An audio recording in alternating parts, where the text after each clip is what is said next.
Hi, this is doctor Naresh Kumar.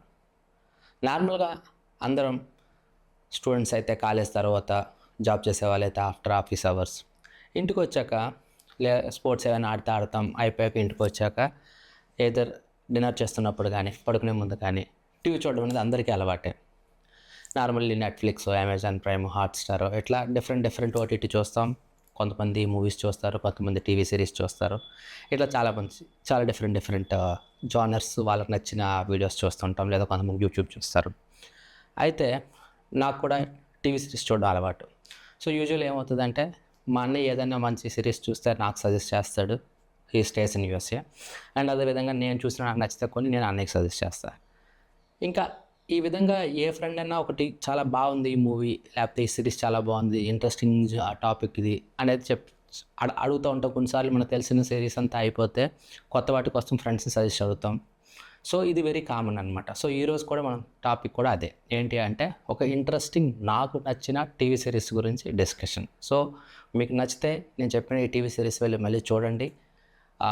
మీకు కూడా నచ్చితే ఒక నలుగురు చెప్పండి. సో దట్ ఎవరికి నచ్చిన కంటెంట్ అనేది డైరెక్ట్గా వెళ్ళచ్చు. మనం చాలా సిరీస్ చూసి బోర్ కొట్టి నచ్చక వేరే వెళ్ళడం కంటే కూడా మీకు నచ్చిన జానర్ అదే అయి ఉండి అదే సిరీస్ కూడా మీకు నచ్చితే డైరెక్ట్గా వెళ్ళి చూసుకోవచ్చు. సో ఈరోజు మనం అలాంటి టీవీ సిరీస్ గురించి దాని గురించి మాట్లాడదాం. దీని పేరు వచ్చి the people versus OJ Simpson. ఇది ఏంటి అంటే crime and investigative genre. This is called trial of the century. So 20th centuryలోనే this is the most published trials. For example, ఎందుకు దీన్ని most trial of the century అని చెప్పాము అంటే, not only in USA, entire వరల్డ్లో ఈ series ఏదైతే case ఉందో ఈ కేసుని వీక్షించడం జరిగింది. ఫస్ట్ టైం ఒక ట్రయల్ ఇంత పబ్లిష్డ్గా టీవీ ఛానల్స్లో పబ్లిసైజ్ అవ్వడం అనేది ఇదే ప్రథమంసారి. సో అందుకు ఈ కేసు అనేది చాలా ఇంపాక్ట్ చూపించింది. ఫస్ట్ ఈ కేసులోకి వెళ్దాం. అసలు ఇదేంటిది? The people versus OJ Simpson అనేది ఒక ఫుట్బాల్ కమ్ యాక్టర్. అతని పేరు ఓజీ సింప్సన్. ఆయన తన యొక్క వైఫ్ ఆల్రెడీ తన డైవర్స్ ఇచ్చేశాడు. అండ్ తన ఫ్రెండ్ని నికోలస్ సింప్సన్ వైఫ్ పేరు, అండ్ తన యొక్క ఫ్రెండ్ పేరు రొనాల్డ్ గోల్డ్మెన్. వీళ్ళిద్దరిని చంపాడు అనేది అక్యూజేషన్స్. ఓకే, సో ఫైనల్గా ఏమవుతుంది? There are some evidences, there are some defence ఆర్గ్యుమెంట్స్కి కొన్ని డిఫెన్స్ పాయింట్స్. సో ఇది మొత్తం ఒక కోర్టు డ్రామా. ఇది నిజంగా జరిగింది. దీన్ని యూట్యూబ్లో ఇప్పటికీ మీరు చూడొచ్చు, లేదా నెట్ఫ్లిక్స్లో సేమ్ సిరీస్తో మీకు యాక్టర్స్ని పెట్టి చేయడం జరిగింది. ఇందులో అసలు మెయిన్ యాక్టర్స్ ఏంటి, ఇందులో జరిగిన ఇష్యూ ఏంటి, దాని తర్వాత యూఎస్ఏలో జ్యుడిషియల్లో వచ్చిన చేంజెస్ ఏంటి, ఇవి ఒకసారి మనం చూద్దాం. మెయిన్ ఏంటంటే, ఇందులో ఓజే సింప్సన్, తన డైవర్స్ ఇచ్చిన వైఫ్ పేరు Nicole Brown Simpson, and then చనిపోయిన తన ఫ్రెండ్ పేరు రొనాల్డ్ గోల్డ్మెన్. దెన్ ఇది 1994లో ఈ మర్డర్ జరిగింది, వీళ్ళిద్దరు మర్డర్ అనేది. సో 95 జనవరి నుంచి అక్టోబర్ వరకు ఆల్మోస్ట్ 200 odd days ట్రయల్ జరుగుతుంది. ఇందులో ప్రాసిక్యూషన్ టీం ఉంటుంది, డిఫెన్స్ టీం ఉంటుంది. Prosecution team headed by Marcia Clark and Christopher Darden. And defence team అనేది డ్రీమ్ టీమ్ అని కూడా అంటారు, ఎందుకంటే he is very wealthy football NFL player. So తను చాలా స్ట్రాంగ్ ఒక లాయర్స్ని పెట్టుకున్నారు. వాళ్ళు ఎవరు అంటే Robert Shapiro, Robert Kardashian nothing but Kim Kardashian వాళ్ళ father, and then Johnnie Cochran. వీళ్ళు ముగ్గురిని కలిపి ఒక డ్రీమ్ టీమ్ అని కూడా అంటారు అనమాట, ఎందుకంటే they are the very stalwarts lawyers at that time. ఈ కేసు ఏమైందంటే, యాక్చువల్లీ ఒక మర్డర్ కేసు కాస్త ఐడియాలజికల్ రేషియల్ బేసిస్ మీద వెళ్ళింది. Rather than the single incident కాకుండా ఈ రేస్ అనే ఒక కాన్సెప్ట్ మీద దాన్ని డైవర్ట్ చేయడం వల్ల వర్డిక్ట్ తాలూకా రిజల్టే మారిపోయింది. ఫర్ ఎగ్జాంపుల్, దీనిలో జరిగిన ఇష్యూస్ ఏంటి? ఒక మర్డర్ జరిగింది, దాని తాలూకా ఫిజికల్ ఎవిడెన్సెస్ చాలా గట్టిగా ఉన్నాయి. ఏంటి అంటే, ఎక్కడైతే ఇన్సిడెంట్ జరిగిందో అక్కడ తాలూకా బ్లడ్ ట్రయల్ అనేది అక్యూజ్డ్ తాలూకా వెహికల్లో ఉంది. తన ఇంటికి వచ్చాక తన ఇంట్లో ఆ బ్లడ్ ట్రయల్స్ ఉన్నాయి. At the same time use చేసిన గ్లౌస్ ఉన్నాయి. At the same time shoes అతను ఎక్కడైతే ఆ షూ వాడాడో ఆ సేమ్ షూ పేరు కూడా ఉంది. ఇట్లా డామింగ్ ఫిజికల్ ఎవిడెన్స్ ఉంది సింప్సన్ని ఆ మర్డర్ కేసుకి చేయడం కోసం. స్టిల్ ఈయన ఎందుకు కన్విక్ట్ అవ్వలేకపోయాడు అంటే దెర్ ఆర్ సర్టెన్ ఇష్యూస్ అన్నమాట. సో ఈ ఎవిడెన్స్ హ్యాండ్లింగ్కి సర్టెన్ ప్రోటోకాల్స్ ఉంటాయి. దీన్ని అక్కడ న్యూయార్క్ పోలీస్ లాస్ ఏంజల్స్ ఎల్ఏపిడి అనేది చాలా రాంగ్గా మిస్హ్యాండిల్ చేసింది ఒకటి. రెండోది, దానికంటే ముందే రాడ్నీ కింగ్ అని 1993లో ఒక అమెరికన్ ఆఫ్రికన్ని రేషియల్ బ్రూటాలిటీ మీద చంపడం జరిగింది. దానివల్ల పోలీస్ అనేవాళ్ళు బయాస్ టువర్డ్స్ ఆఫ్రో అమెరికన్స్ అనే ఇష్యూని డిఫెన్స్ టీమ్ స్ట్రాంగ్గా పట్టుకుంది. అండ్ అప్పుడే డిఎన్ఏ అనేది స్టార్ట్ అయింది. సో దాని యొక్క అథెంటిసిటీ మీద క్వశ్చన్స్ రైజ్ చేయడం జరిగింది. ఒకటి, ఎవిడెన్సెస్ అన్ని మిస్హ్యాండ్లింగ్ అనే కాన్సెప్టు. రెండు, DNA it self is a new concept. దానిలో ఉండే ఇంకా ఇది 100% పర్ఫెక్షన్ కాదు, ఈ కేసు 1% దాంట్లో వస్తుంది, 99% మీరు ఎష్యూరెన్స్ ఇచ్చిన 1%లో వస్తుందనే ఒక వాదన. అట్ ద సేమ్ టైం ఎవరైతే ఇప్పుడు ఆఫ్రో అమెరికన్స్ మీద ఎల్ఏపిడి వాళ్ళకి బ్రుటాలిటీ ఉంటుందో అట్లా ఆ యాంగిల్లో కూడా కావాలనే వీరిని ఇరిగిస్తున్నారు అనే పాయింట్ను కూడా ఇందులో బాగా రైట్ చేయడం జరిగింది డిఫెన్స్ టీమ్. దీనివల్ల ఫైనల్గా ఆఫ్టర్ 230 or 250 odd days తర్వాత ఆయన ఎక్విట్ చేయడం జరిగింది.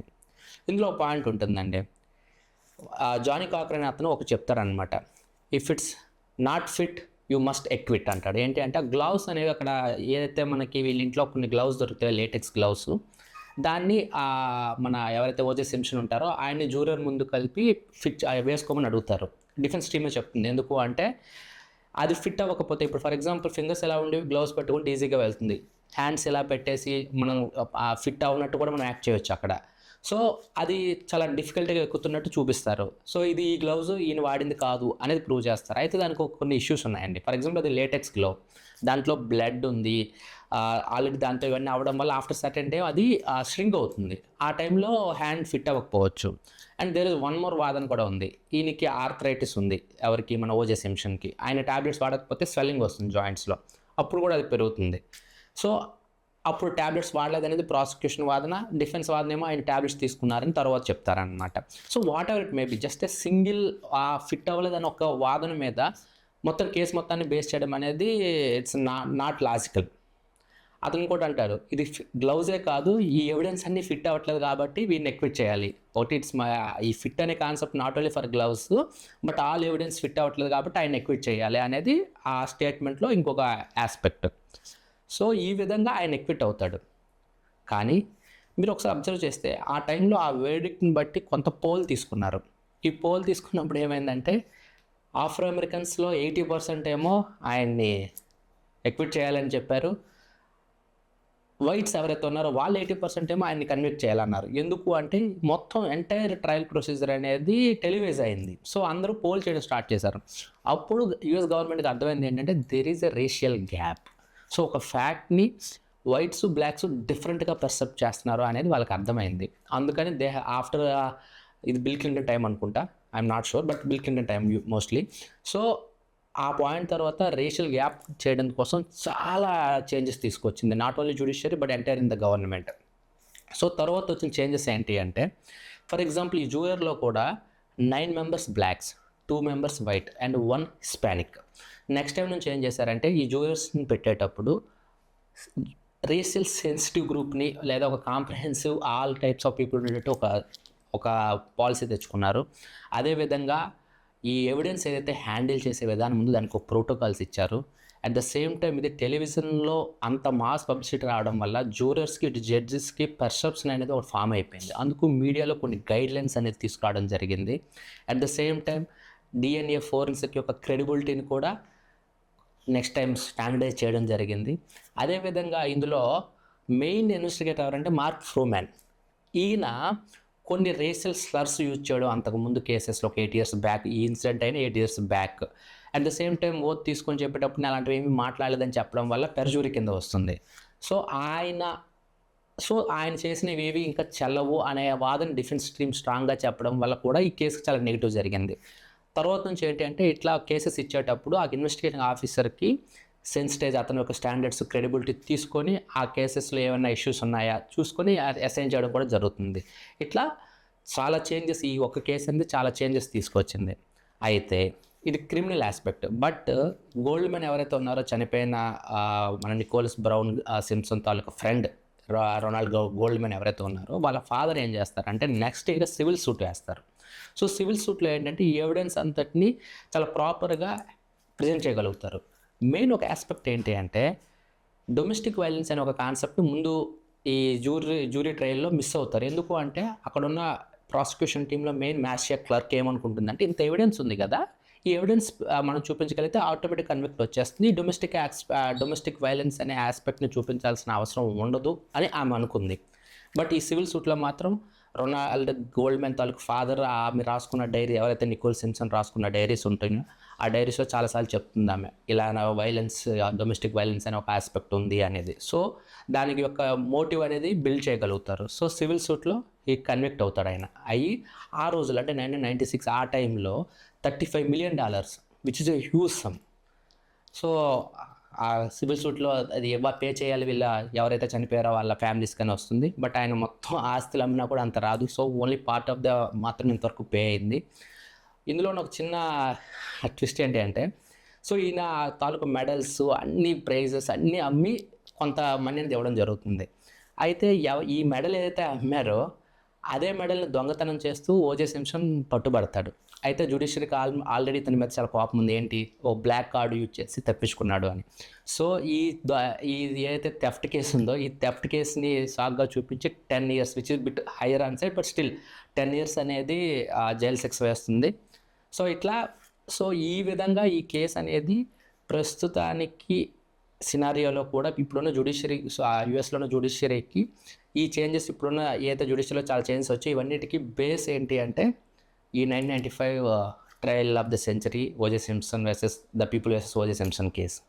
So I hope you all like. ఏంటంటే ఇది ఒకవైపు మనకి ఎంటర్టైన్గా ఉంటుంది, ఇంకోవైపు మనకి నాలెడ్జ్ని కూడా చాలా ఇస్తుంది. అసలు యూఎస్లో జ్యుడిషియరీ ఎలా వర్క్ చేస్తుంది, రేషియల్ డిస్క్రిమినేషన్ ఎలా ఉంటుంది, ఎందుకంటే రోడ్ని కింగ్ కేస్ అనేది ఒక వెరీ ఇంపార్టెంట్. ఆ తర్వాత వచ్చిన చేంజెస్ ఏంటి, ఒక సివిలైజేషన్ తన తప్పుల ద్వారా నేర్చుకోవడం వల్ల తర్వాత దాన్ని ఎలా పర్ఫెక్ట్ చేసుకుంది, ఇవన్నీ మనకు చాలా యూస్ఫుల్ ఉంటాయి. I hope you all like it. Next ఇంకొక సిరీస్తో వద్దాం. Thank you.